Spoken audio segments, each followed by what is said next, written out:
reminding you. So say reminding me. So that's what I want to do tonight. Maybe some of the things I say you may already know it, but it will be a reminder, and I'm persuaded that if Peter could remind the people in his day, I can remind people in my day. Amen. Okay? 2 Corinthians chapter 6, if you please. 2 Corinthians chapter 6.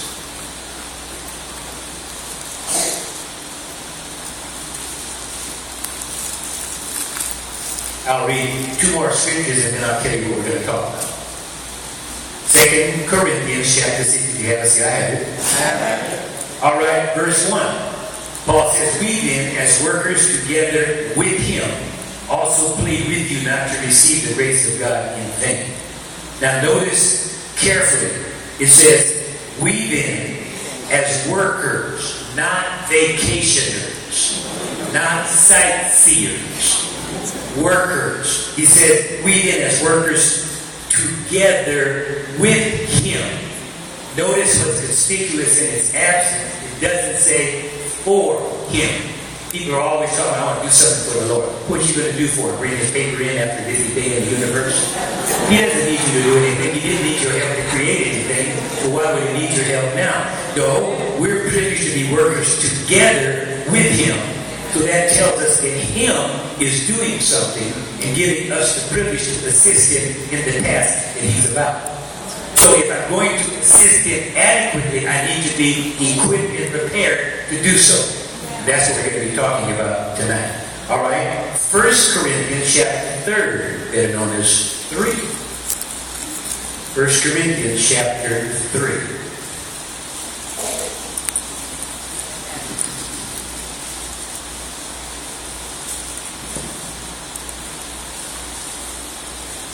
First Corinthians chapter 3, you have it.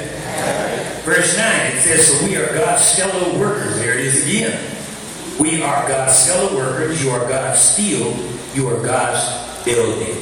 I submit to you that in order for me to be a worker with the Lord, I need to be equipped with essential ingredients so that I can carry out my assignment. Can you agree with that? Amen. All right. What I want to talk about tonight is from the subject, what's so important about faith? What's so important about faith? Faith. What's so important about faith? Now, first thing I want to do is establish what I mean when I say faith. F-A-I-T-H. You don't have to agree with it. That's on you. But the most important thing is to be sure that you understand what I mean since I got the mic. Are you following me?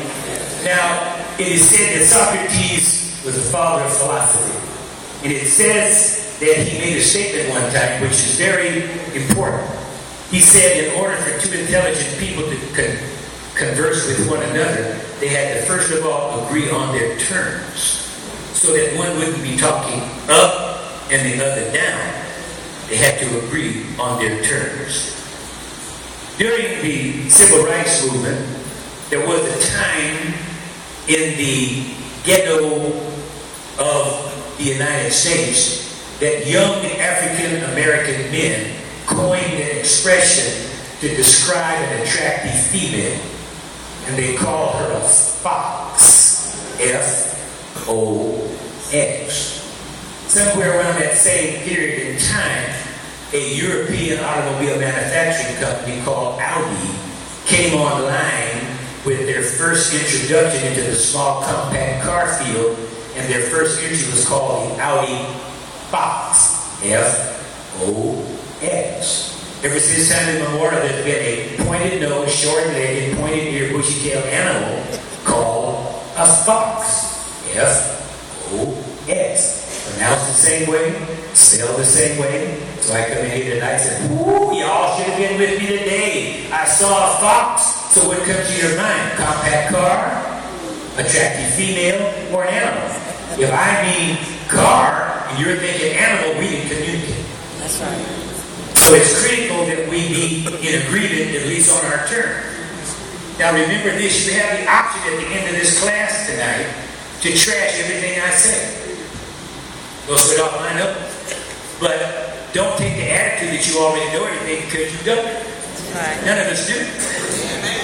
So if you have that attitude, you can miss something that can add to your store of knowledge and take you to the next level. Amen.